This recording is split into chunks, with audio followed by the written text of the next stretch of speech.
welcome everyone to our very first virtual session. Excited to kick things off tonight. I'm your host for the evening, Braden Verge. I am curriculum developer, marketer, physical education teacher, kind of do it all, whatever needs to be done. And now, add to that resume, a host for Mhm. virtual sessions. Um, so tonight, we got my main man, Zach, helping me out. So I just want to give a big shout out to Zach Steer, who has been creating like all the slides for this evening. So everything that you see going on behind the scenes, Zach's doing it. So big shout out to Zach. So welcome to our Get On More virtual session. Really excited for this evening. A couple things that we do want to talk about before we get started is some etiquette. So if at any point in time during the session, you know, we want to make sure that one, we're engaged. So please have your video on. It's awesome seeing like everyone's faces while we're doing this. So try to keep the video on, stay engaged. As far as our audio goes, stay muted. We're not speaking. Also this helps eliminate that background noise and distractions. If you do need to, want to share or have a question, please, raise your hand. I believe, yes, we all have the raise hand icon on the bottom of the Zoom page here. We do have the chat. So if at any point you want to ask a question or make a comment, please feel free to use the chat. Use it thoughtfully, be kind, be respectful. As far as participation goes, one mic, one voice. And like I said, just maintain that respect, maintain a good tone, and being kind to others. Try to eliminate, that multitasking, give your full attention when possible. We are together for 1 hour, people. So really try to eliminate any multitasking while we are, spending time together. See here. So a little bit about First Push. First Push Syndicate, we are a nonprofit based out of New Hampshire. We strive to improve wellness by creating, activating, and supporting inclusive programs that provide opportunities for, school-aged children. Our big focus is trying to create, leader or develop really leadership, grit, and resilience skills in those students. Our flagship program is our Get On Board program. We've led over 400 programs, taught over 1,000 students how to skateboard since 2021. This past school year, we did have our grant program, which was amazing. Oh, awesome. Thank you, Zach. I was about to do that. We had a grant program, or our grant that went national. And since then, now we are, as you can see in the States, we're spreading across the nation. Get On Board initially launched back in 2010 at a local event in South Berwick, Maine. And it's just kind of like grown since then. Getting to more schools, more areas. Back then in 2010, it was still under Rye Airfield, and First Push Syndicate came about in 2021. So really excited to see where we go and what's to come for us. Our panel tonight, really excited. We are doing a little presentation on adaptive skateboarding. So this is our first virtual session. Our panel, we have ability skateboarding, which is Andrew and Cris, Andrew Garcia and Cris Hampton. And we have Tyler Newcomb with Goofy Foot Skating. Andrew and Cris, Ability Skateboarding is also a nonprofit based out of San Antonio, where their mission is to include, teach, and support people living with and without disabilities to be a part of the skateboarding and action sports community. Through their work, Ability Skateboarding aims to have safe and sustainable adaptive skateboarding and wheelchair motocross programs across the U.S. so that all people with disabilities have access to fun opportunities. Tyler is a student right here at our local high school at Winnacunnet. He is the founder of Goofy Foot Skating. He started this as an ELO project when he was in 8th grade in Northampton, and ELO, Extended Learning Opportunity, if you don't know. And his whole plan was to bring adaptive skateboarding to his community and has helped students with varying disabilities learn the joy and benefits of skateboarding since the program's inception. He's a junior now at Winnacunnet, so he's been able to provide this program for the past 3 years while his time there, and it's been an awesome experience to witness and see. So, without further ado, we have Ability Skateboarding and Tyler Newcomb, Goofy Foot Skating, joining us. Really trying to keep this a conversation. So, Andrew, Cris, we'll start with you guys. Really want to hear like your origin story. How did you get involved in skateboarding, and what really drew you guys into adaptive skateboarding? Andrew? Okay. Okay, well, I'll lead off. Again, my name's Andrew with Ability Skateboarding. Thanks everybody for having us. And yeah, our origin story, grew up a skater, growing up and just having the opportunity and the fun to be a part of the skate culture. And as an adult, I did several years working in the adaptive sports field. And in that time, working in the adaptive sports field with other organizations running different adaptive programming, we just saw that, hey, there's literally every adaptive program under the sun except for skateboarding. And we really wanted to see why that was and kind of create a new way to adapt and, find another sport to give to people with disabilities. Yeah, skateboarding, and I think just coaching throughout the years, friends, family. I've known Andrew since 2011 or so. I helped him start the program, and I haven't stopped ever since. I love being a coach for ability skateboarding. Yes, That's awesome. I'll talk a little bit about goofy foot skating. So I started goofy foot skating, like Braden said, as an extended learning opportunity at my middle school, Northampton School, and it's kind of just grown with me over the years since I got into high school. And I started skating at Rye Airfield when I was probably 7 or 8. I remember my first instructor, Ollie. He was like the main reason I kept going because he was just such a cool dude, and I loved that his name was a skateboarding trick. So I thought that was sick.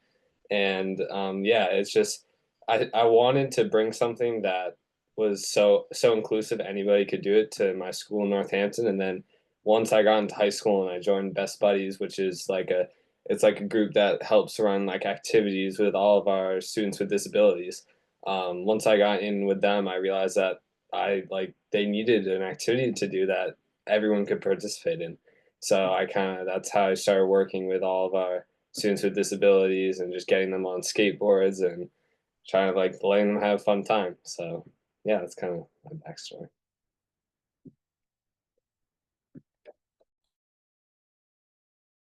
You're on mute, Braden. I'm on mute. Was there any like a particular moment that like an aha moment for you guys, like where you said this could work? Like this is gonna change lives.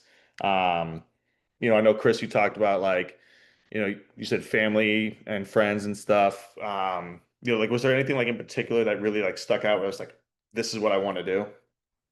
Or focus on that adaptive? So adaptive was always meeting and knowing Andrew because he was working for another nonprofit here in town, Kinetic Kids. And yeah, I started volunteering. I was a volunteer for like 4 years. And as a volunteer, that was actually my first volunteer work ever in my life. And I couldn't stop. It was just touching. It was very it was very impactful to see the families, how they reacted to what was happening. Like if you step back, it's a beautiful opportunity to be able to skate whenever you thought it wasn't even an option. So bringing that option, it's very, very fulfilling for me. Yeah. Yeah, definitely just kind of testing the program out with our old organization, Kinetic Kids, and just seeing the success kind of just really showed us that hey, like we could push this so much further. And just having those opportunities, we really grew off of that. Yeah, and it was a lot of programs that we did those 4 years ever since they accepted the proposal and we just started going with it. And every single one, it was just learning. We were learning how to make it better, and it was just I've always used the phrase 100% success. It's always successful. It's always successful. So that success got us excited to like, let's keep going, let's keep growing. Yeah, I would say for me, like the moment when I realized I wanted to keep doing this in high school was like that first moment when I raised like money and I was able to like donate to another nonprofit for a prosthetic for an athlete. And then also when First Push came to my middle school and I got to teach something I love to all the younger kids and kids in my grade, it was just something that like I never thought that was possible. And I'll tell you, like when I first did the first skate day in a tiny room in our gym, when it was amazing just seeing these kids that didn't at the time they didn't have a gym class. It was amazing just seeing their faces like light up and do something like that they just loved. Like there was nothing. They were scared at first, but they just loved it. Like their smiles. That's just the best thing for me, just watching them smile. No, it is addicting. For me, like I was guardians of like my niece for 3 years, especially obviously, growing up with our kids. She's special needs. So like we, you know, when I put her on a skateboard, just that vestibular input that she got from just like rolling around, like, and I mean, she would scooter and that type of stuff. It's like you watch her and you wouldn't even think that she even had anything. It's just, but like I know what you mean, like that smile when it all clicks and you just see them going and having a blast. It's so addicting. Um, you just want more from it or more of it. Now when we talk about like, adaptive skateboarding, for obviously like it might look different from, you, Tyler, and you, Chris, and Andrew. Like, can you guys get into, you know, what it looks like for you guys as far as like the equipments that you use, the modifications that you might create, or even like maybe your teaching methods, I guess you could say. What does that look like? Um, I'll start. Go ahead, Tyler. Okay. So for me, the equipment was always the thing that like I really didn't have to worry about at the start because for all my skating things I ran at when it kind of First Push has provided all the like boards and stuff that I use and all the adaptive equipment. I really learned a lot from just like just seeing what they created and like what I could do with that. So my first like I would say addition that I did with that was I made something that built onto one of the pre-existing adaptive skateboards that anyone could use to sit down, and it just made it more stable. And from that point on, I realized how much you can do with such a simple thing as a skateboard to make it so that everyone can use one. Everyone can have a great time. And then I would say for teaching methods, just something I've learned is just like I'm just as patient as possible and as like as encouraging. And the main thing for me is leading by example. So with all the students, like the more you show them that it's not actually that scary, and the more they just give it a shot, like, and they can see you doing it, it makes it so much easier for them. Especially when like for all the classes I had, we had individual peers that they were friends with to like help them and reinforce like showing them how to do it. So I think just having that like lead by example figure is really helpful, and just like someone they can trust and someone that can like just help them through it and show them how fun it is. And Tyler, Bill actually asked a good question to talk about those peers. Expanding on the smiles and reactions that you witnessed during those adaptive classes with those peers, you know, what did you notice, that impacted them? Like, what was their reaction? The school staff that helped out. Yeah, it was like it was the same thing with all the teachers, because a lot of these teachers, especially when I first started working with them, they have been working with them for many years, because when they're in school, they stay in school until they're 22. So some of these students have been in school for a long time, and they do the same thing every day, and they get tired of it. So doing something new, and like I can just remember one example of one of the assistant teachers for a specific student. She never seen her smile like that before. She'd never seen the student smile like that before, and it made her day so happy because like that's what their job is. It's to make them happy and to make them learn. And this is doing exactly that for them. And it was they just loved it. And then all the peers, like they just had an equal good time teaching it to them. And like they might not actually be skateboarding that much, but they just had a love for like showing it also. So And I definitely want to piggyback off, equipment and smiling. We recently just released or just got a hold of our new skate frame, adaptive skate frame. We're working on a name for it, but some of the participants that use that device are nonverbal. So just the simple smile can translate so much communication to us that they're happy and that they're enjoying themselves. So a smile tells, so many stories. And that we recently posted the video of this frame with this kid Gavin, and he's watching everything. He's grinding a rail, and as soon as he gets off, his head comes up and he smiles, and everyone's just, that post has 915,000 likes currently and like 28,000 shares, and like the consensus is the same all across the board. Out of the 20,000 comments is like that smile, that happiness, the joy. So like, yeah, like the impact that the equipment that we use or the techniques that we all use to get people on boards is so powerful, and it's just a ripple effect for the participants, us, the families, and anyone who views it and sees it and is moved by it. So it's super, super cool.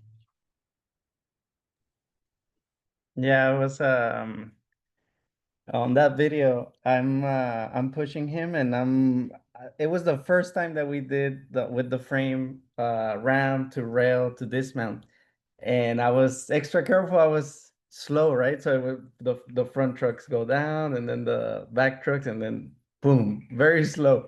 And all the time I was looking at his face, and as soon as he landed, he looked at me. He was like, "Whoa!" It was the stoke is real, and maybe that's what it's all about. For that, getting getting to experience skateboarding, it's the best for me. I love it. So I know everybody's loving it. So it's pretty cool to be part of it. No, that's awesome. It's awesome. No, I've seen like all the videos that you guys post and stuff like that is incredible. And I've worked we at First Push have worked firsthand with Tyler and stuff, and it's just, like I said, seeing the faces, them having a blast, trying something new, challenging themselves. It's incredible. And kind of like going off of that, like, for like an impact story, like what changes have you seen in, the students that you're working with or the riders that you're working with? Do you see like, a confidence in them, a confidence in, the community, or like creativity, blossoming from this, like, the community stepping in? Have you noticed like any of that happening while you guys are, bringing these programs to these different spaces? Definitely. We do a lot of surveys for our programs, and same thing, the consensus is, about 90% of them say the confidence of my child grew, or the cool factor of, oh, I can skate now. And that kind of translates to other parts of their life, or like, I can do this, like if I could do that, I could do this. So definitely the confidence is a major booster for our participants. But then, just with the recent spike in views of what we do, like people from all across the country and some parts of the world have reached out asking, how can we do what you're doing so that we can do this for our community, because we love skateboarding too. So the ripple effect is there, and we're happy, and even seeing you guys doing it, like, we don't no, it doesn't have to be one organization or one person doing it. Like this shared knowledge, this shared community of skating, the more we all do it, the more we'll increase and grow.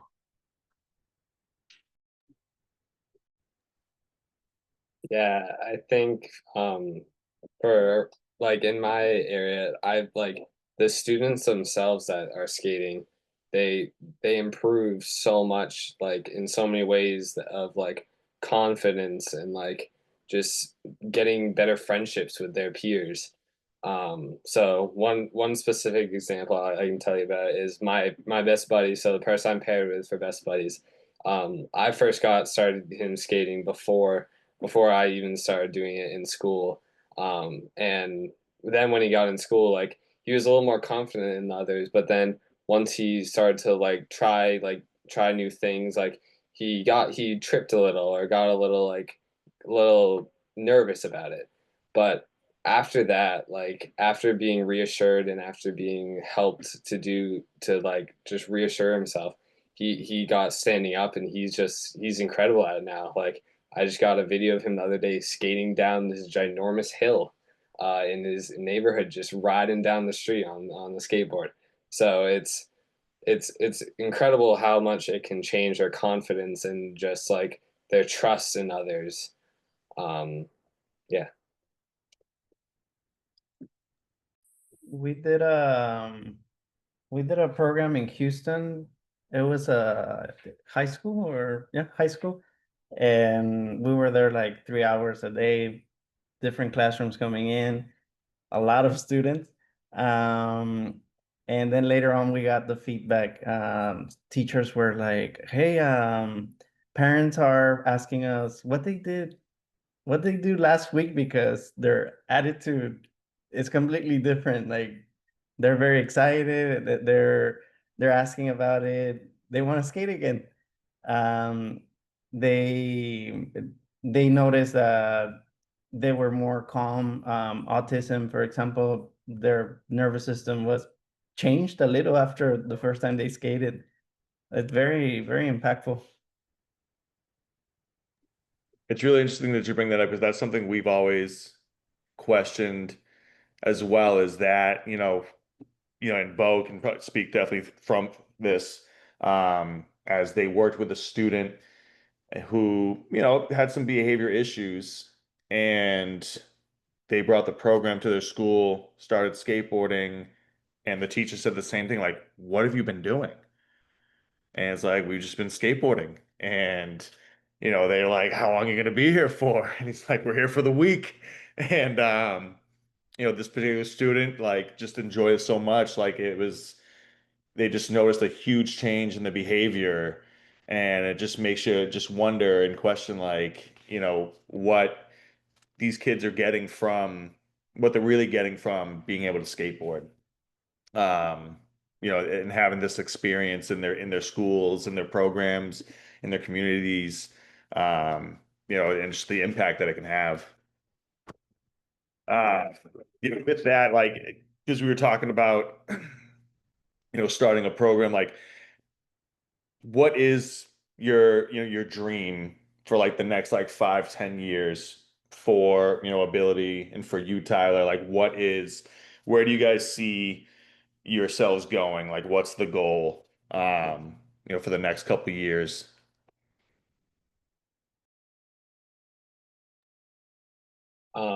So my goal that I've been working on for this year at least, and then for what I plan in the future is to help get my high school, and then later on in the future help get just my community in general some their own skateboards so that they can run these lessons whenever they want. So it's not only about running the lessons, but it's about sharing the experience with everyone. So like this past last year, at my school, there was a gym class created called Collaborative PE class, and this class it was partly created due to the experience that all the kids had my freshman year of skateboarding. And this class is just it's a gym class for all the students with disabilities, and they have it every day, but also peers from our school, so anybody can join the class. So essentially, they make new friendships every trimester as there's different people. And last year, I brought skateboarding into it, the third trimester of it, which is our final trimester of school. And we did a full week long skateboarding thing. And at that point, I realized that if this class has skateboards, then they can do this whenever they want. They can do so much. Like there's just so much expansion on it that can happen, and there's just so many different ways it can be used. And then I realized talking like my community, talking with my mentor from Northampton School, that like if our community had gear that they can share, everybody can use it and like just like share it. It's a great way to share the experience with everybody. And like especially the sending schools, like a lot of them have already done some sort of experience with First Push and doing skateboarding at their schools, and they love it, but they can only do it for like, let's say, a week or a day. So having that availability and having teachers that are trained to run it the whole time would just be amazing, and that's what I'm trying to work on.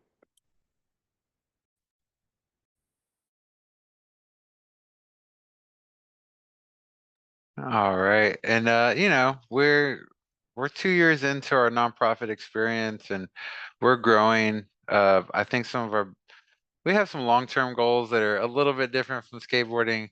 I'll just throw them out there. Like, you know, we put skateboarding and action sports because, you know, we love board sports. Me and Cris wakeboard. We try to surf. We're not that great at it. We snowboard, but eventually down the line, we would like to take group trips to large ski resorts to offer adaptive snowboarding programs and try to take some groups out there just to, you know, show them a whole nother world of adaptive board sports. And then eventually, you know, big dream is to have a boat out here in Texas and offer adaptive wake and surf in addition to, you know, skateboarding.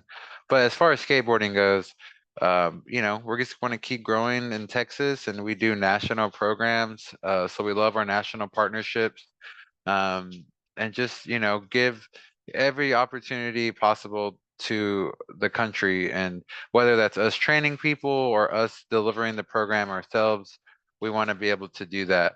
There is another focus as well with Paralympic side of skateboarding and adaptive, you know, for people with physical disabilities. I think 2032 is the projected goal to get para skateboarding into the Olympics.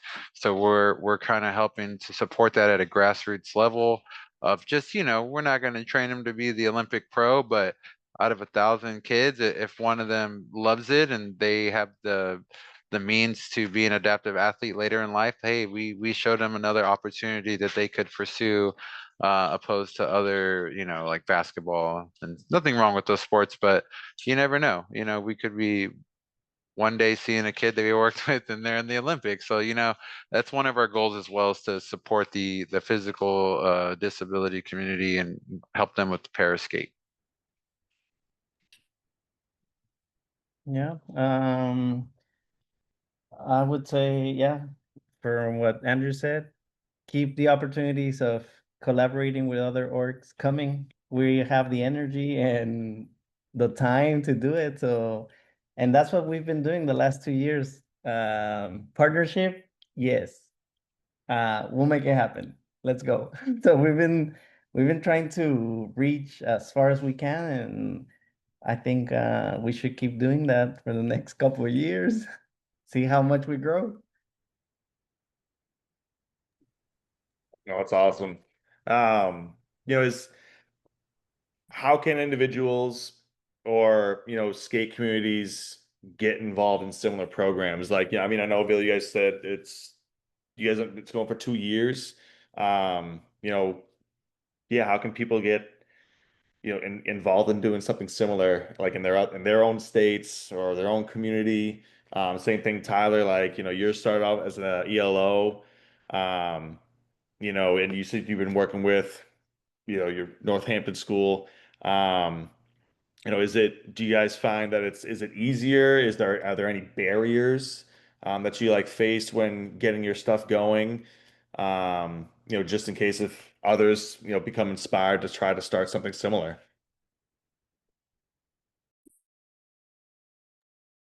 For me, I think that the main idea of just getting the idea that this is a thing happening out to people is like that's really important, and also that sometimes it can be hard to do. So like for example, I started an Instagram page and it only has like 100 followers, but in the few months that I've created that are in the past year or so that I've had the Instagram page, like there's so many more people and organizations that I've met, and it gets the idea out there so much more. And for example, we do a unified sports day at Winnicott.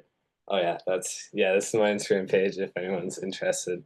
It shows a few of the projects that I've had, but um, we hosted the Unified Sports Day last year, which is where there are a ton of high schools in the state, and a few of them from out of state. They all go to one high school, and essentially it's with all the disabled groups in the high schools. They all come together, and then all the unified sports teams like basketball and soccer, they all come together, and then we all just do activities. So I think that like having like a future goal for me also is having like skateboarding as an activity they can do and show it, like just getting that idea out to all the high schools. Like that's a really challenging thing to do. And also just for me personally, managing school and then trying to manage something that I want to do like this, that's also that's a struggle for me personally. That's just kind of falling off the idea of like barriers, but yeah. Yeah, barriers is, Tyler's got school and me and Chris, we do have to work to pay some of our bills. And, um, you know, running a nonprofit is hard as far as, creating funding and stuff. So, I think if people want to start their program, start with a local resource. If there's already an adaptive sports org in your region, like start with them. They have the knowledge of working with the disability community, and maybe you can show them the way to Goofy Foot Skating or First Push Syndicate or Ability Skateboarding. Like, hey, you may not be the experts, but we know a handful of people that can help you get going. Or if you want to approach the grassroots kind of how we did, it's just, start small, start basic, start within your community and grow your resources. I would say the biggest obstacle, we do work with all abilities. So we do use WCMX wheelchairs and the skate frame. And both of those are quite expensive items to have and to house. And so that's probably our biggest obstacle as far as equipment. But yeah, there is resources out there for grants and equipment grants and stuff. So um, yeah, there's and then across the nation there is other resources out there to help people to learn about this. And people have been working on this for, we're not the first. There's been athletes working on this for the last 2 decades, and people that have been working and pioneering this. So the info's out there, and people can find it, and we're willing to share it, and I'm sure you guys are too.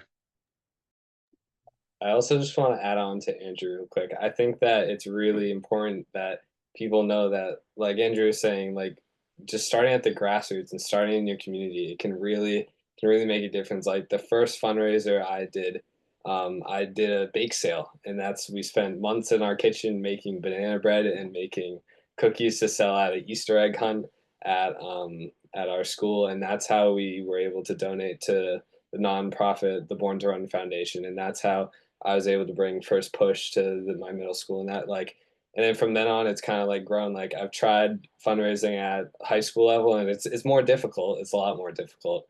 But it's like now I'm like looking to apply for a grant through my high school for around $3,000 also.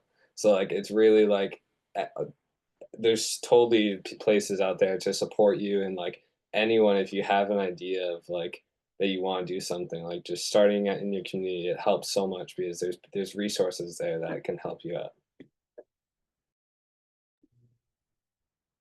Heck yeah. And Chris, Angie, you guys were just talking about your wheelchair motocross, like, and with adaptive escaping, like what goes into designing, the skateboards that you, or the system, that rack system that you have, as well as, that wheelchair motocross. What goes into, like, are you guys working with, collaborating with engineers, designers, or brands that like helped you guys either with the design process or, producing it? You can answer this one, Chris. Mm, So we've been lucky enough to work closely with Finch adaptive fabrication. Tom Finch designs and manufactures all sorts of wheelchairs. And the #1 WCMXer, the champion in the world, he uses a Finch chair. We, through other means, we were able to afford buying a used chair, but that's on the chair side. For the frame, we were inspired by the guys from Brazil, Anima Skateboarding. But internationally, it's a little bit hard to work. So we talked to them a little bit, but it just reached to a certain point. And after that, we were like, okay, let's get inspired by their frame. Let's talk to the best fabricator we know, Finch, and let's start the conversation with him. And he tackled the project beautifully. He was like, okay, I see the pictures. What about how big you want it? Do you want it to be this? Do you need it to be able to disassemble? And we're like, for traveling, yes. So this is version 1, and it's big, it's bulky, but it's safe. It's a powerful device, but he's looking into making it a little bit smaller. He might change some details on the device, but as is, we're doing great. Finch adaptive fabrication. Yes. So I'll also just say a few things on that. Yes, like wheelchairs, there's 2 wheelchair fabricators out there. Oh, this is the frame. Um, this frame, like, you know, it's just a game changer. Like, I don't know how else to explain it. It is just powerful. Like, we busted this out at the skate park in Alabama, and not only did our internal group of participants and families just freeze to watch, but you could see the skate park ecosystem, everybody just like watching. So it's really cool to have this. And I think just of our video alone, Finch has had inquiries from like St. Jude, people from the UK, people from around the world, just kind of like, wow, like how can we get our hands on this? And so yeah, he's a great guy. And I also just want to shout out a father that we met 2 years ago in Houston. His name's Sergio. And you know, before we had this frame, we were just kind of giving him some ideas. And he's like, my son has cerebral palsy, and you know, and he came up with like the dual cane skateboard for us. And then he showed us how to use a walker with the skateboard. And those were one of our first 2 pieces of equipment that we've kind of built upon. And even Finch has made a little better pieces for us for those canes instead of cutting canes ourselves and stuff. So I mean, and even the devices I've seen you guys use with the sitting skateboard, the texture skateboards, the sky's the limit for adaptive equipment. So yeah, like there's if you see a need for someone, like just think outside the box. There's no right or wrong way to skateboard. And Tyler, like what for you, what is the next piece of adaptive equipment that you're working on? Or what will be the next challenge that you're trying to adapt to? For me, first off, I just want to say, if ability skateboarding has an extra frame, I'm totally looking for it. That's kind of my goal, is to do something similar to frame like ability skateboarding has. Because last year I created a walker like many people have seen, and I created one that's had a small addition of just bars to hold on to the outside, so it's more easy to push. And it was really helpful for me to just learn how to that was my first ever like prototype of something to use for people that don't have full control of standing up. So I'm just looking to improve on that. And it's difficult coming up with prototypes, and I just working through like different ideas I have. But that's my main goal right now, is to kind of improve on the current stand-up skateboard. That's what I call it, the current stand-up skateboard, the thing that I made. Yeah, that's an image of it. So it worked very well. For the first time, I was really happy with how it went. But I'm just looking to improve on it. And we'll see what I do next. But I don't. We'll figure it out. So yeah.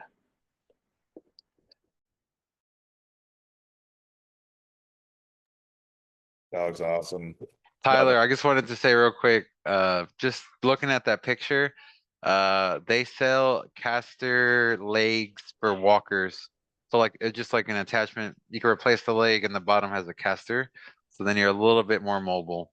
So That yeah, yeah, I was looking for something like that, but I couldn't find anything at Home Depot. So that's Amazon, Amazon, they uh sell, yeah. I'm And the gonna only other thing that we did different is, and I think it can go both ways, depending what you're doing. But if you add two casters instead of a front truck, it allows a little bit more mobility if the person can't lean for their turns, mhm. instead of just a back and forth trajectory. That's really smart, yeah, because I also had struggles with like just keep like turning them with it. So that's really helpful. Thank you. That's why we have these sessions. Um, you know, is there any like upcoming events, sessions, or projects that, we should know about for, all of you guys? Like, is there something out there that, you know, we could either see, bear witness to, anything that's online? Obviously, Billy, I know you have been traveling, attending different conferences in the area, or not in the area, but like just kind of all over. Um, and Tyler, like, is there anything in store for you as well with Goofy Foot skating, like, bringing it to, let's say, the state level, like conferences, in physical education, health, rec, or, going beyond? For me, I'm really looking to incorporate best buddies a lot more with what I'm doing right now. So this year, I'm the vice president of our chapter, and I'm really looking to have other best buddy chapters from other schools like Exeter and try to get them to win a kind to host some sort of conjoined skate day because these students from other chapters they haven't ever skated before to probably. And I think it would be really interesting to have like our students with disabilities kind of like help them out also along with peers and kind of like teach them like, hey, guess what, this is really fun, you should try it out. And I think that just having like multiple best buddies groups and trying like again like at the unified sports day, having different high schools and just having all sorts of different just different groups try out skateboarding. I think that's what I'm working to do. With best buddies, and then with my unified sports team.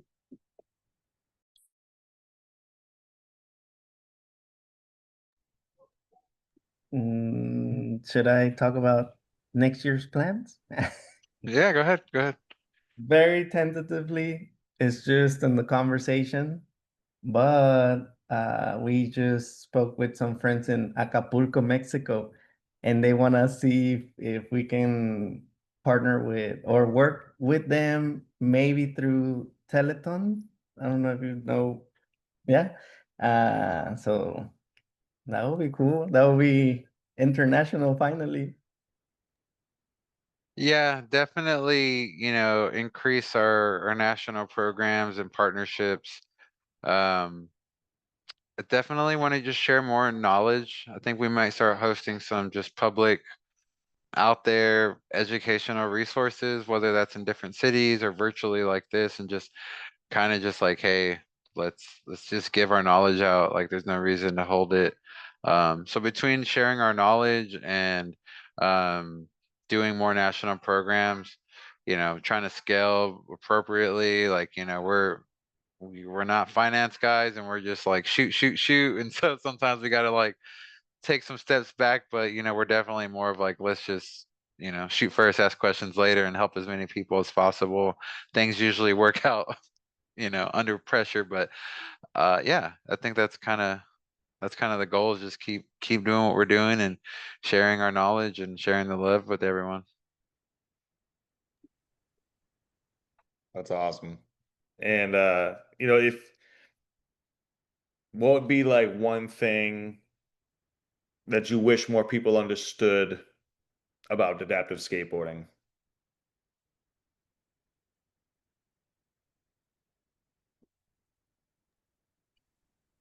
For me, I would say I wish that more people understood how much it can just how much it can be positive reinforcement into like how much it can change the students with disabilities, like how much it can just change their personality and how much it can just like make them feel good. Like people like they just feel like they're sick, like they feel like they're kind of badass, like when they're skateboarding, like it's something that they don't get to feel like ever when they're doing anything else. So it's just an amazing feeling that I think everybody should get to deserves to like have a chance at and just like I don't know, feel like that.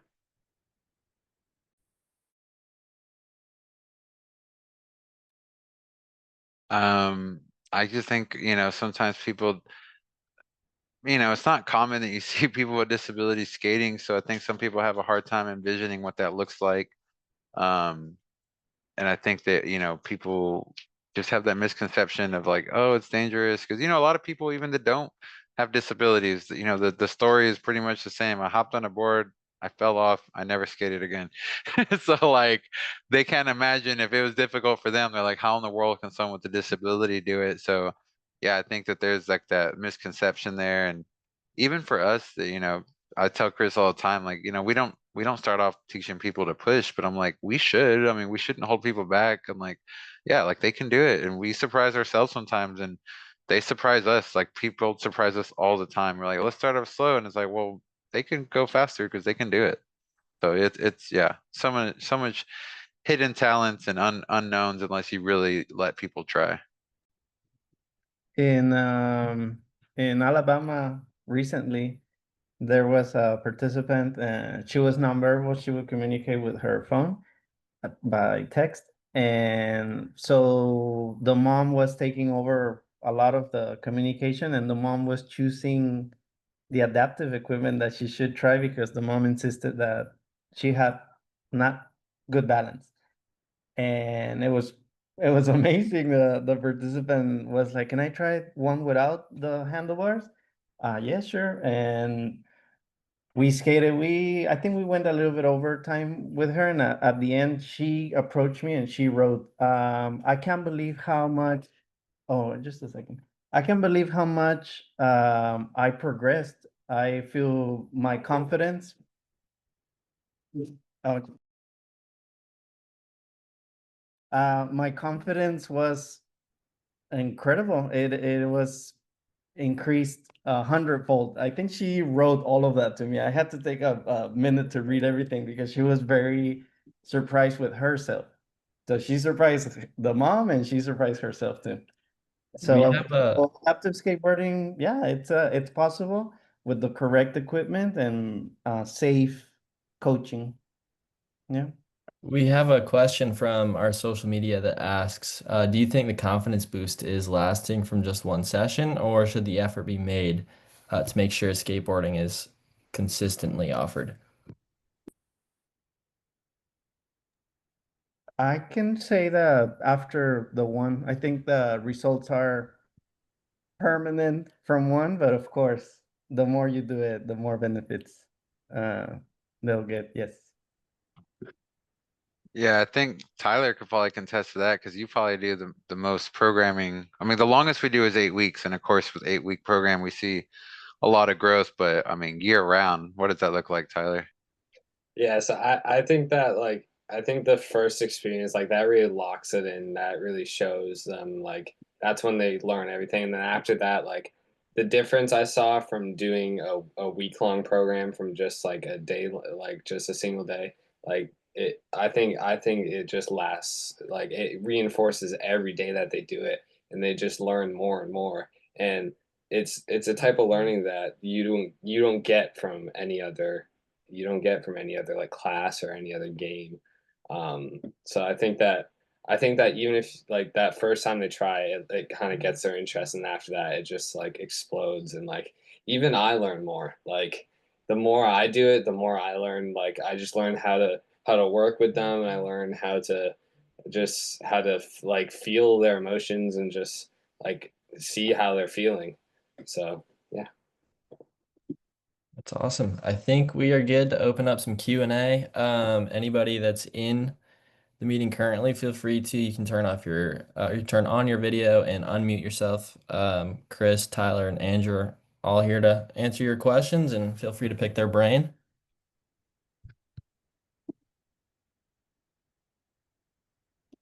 And if not, we have some questions that we've been recording as well. So I'll open it up first and foremost if anyone wants to give it a shout.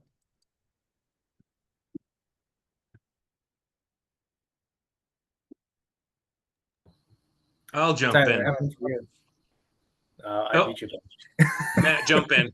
I'll come back. So Tyler, I had a question for you. So you have seen these skateboards come back to your school. Now this will be your third year, right? So we're coming in again.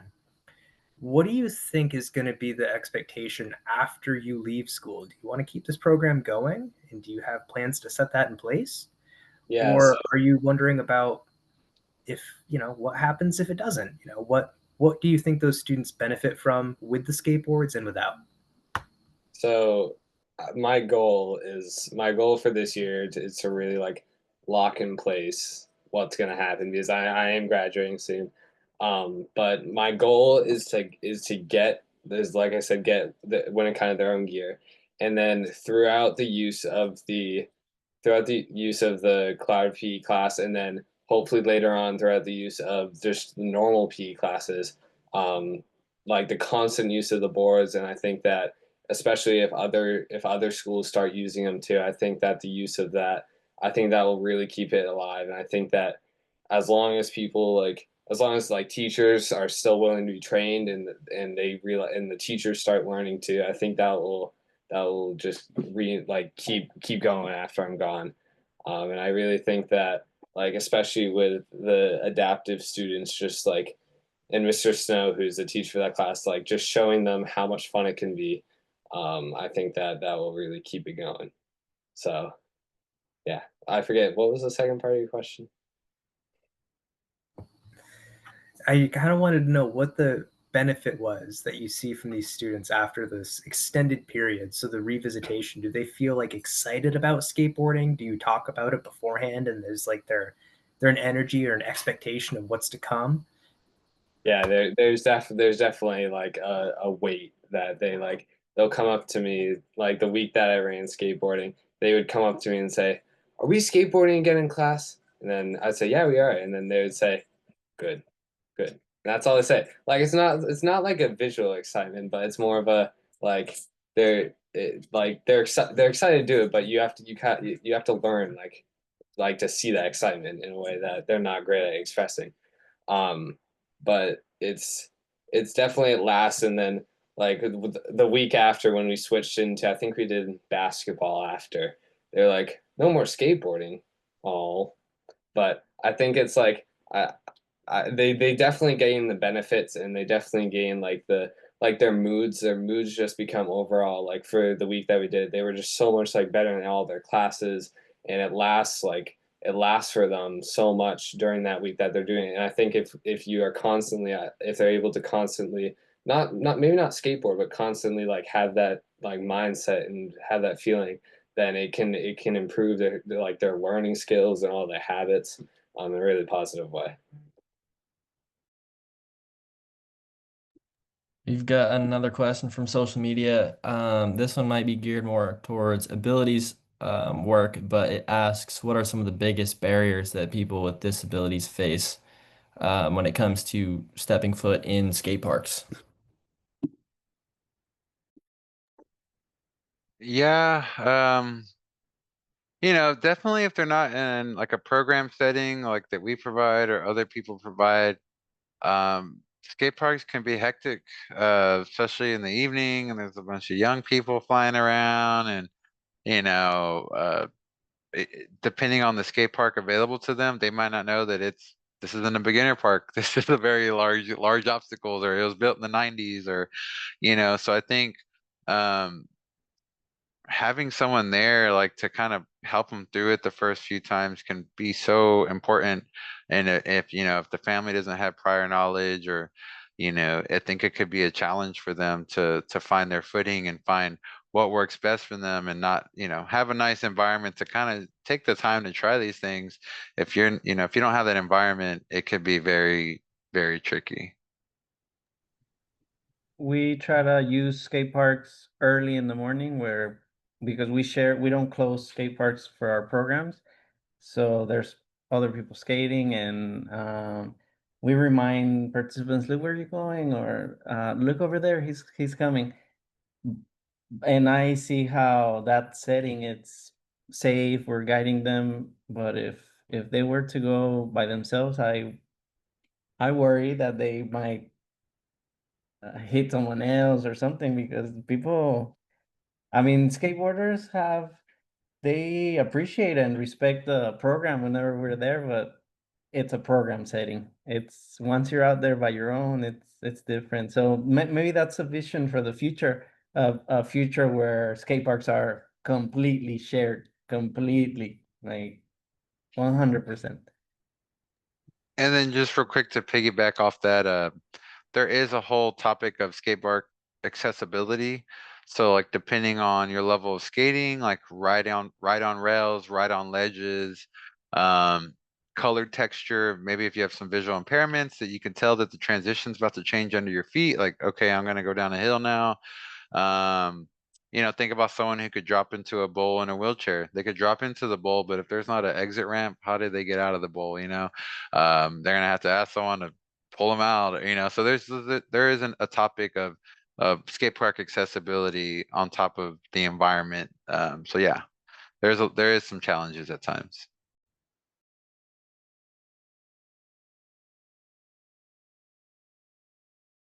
Can Joey ask a question? Ty, if you had any of the materials that you need, what would you make to help them get even better at skating?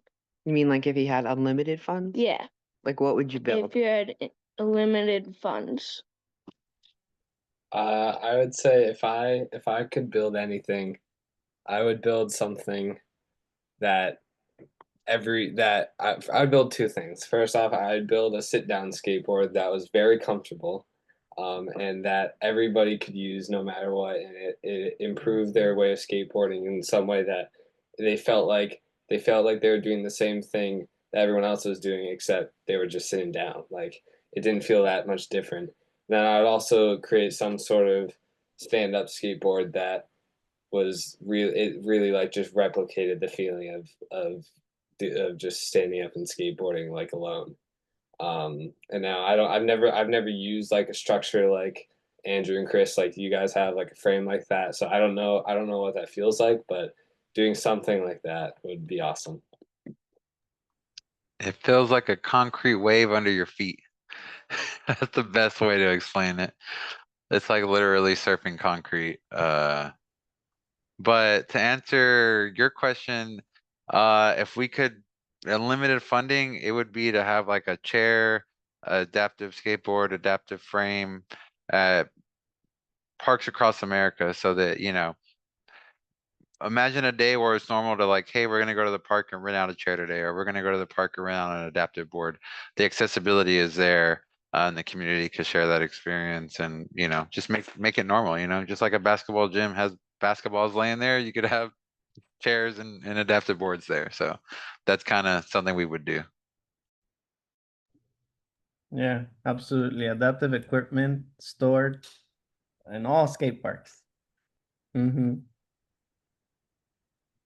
sure my brother would love riding around on one of those. All right, everyone. Actually, looking at our clock right now, we are getting ready to wrap up. We will obviously provide info for everyone that attended the session today. Of Ability Skateboarding, Tyler. So thank you guys all for coming out, Cris, Andrew, and Tyler. For First Push, for additional information, head to our website, especially if you want to learn more about our Get On Board program.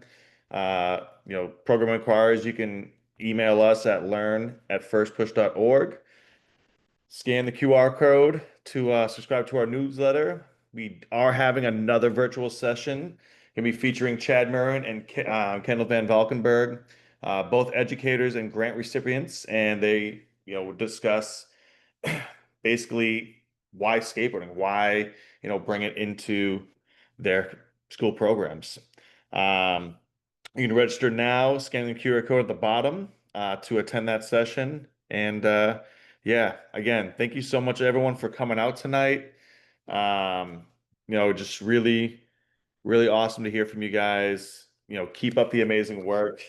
And adaptive skateboarding is definitely redefining what's possible in schools and beyond. So, thank you guys for pushing that forward.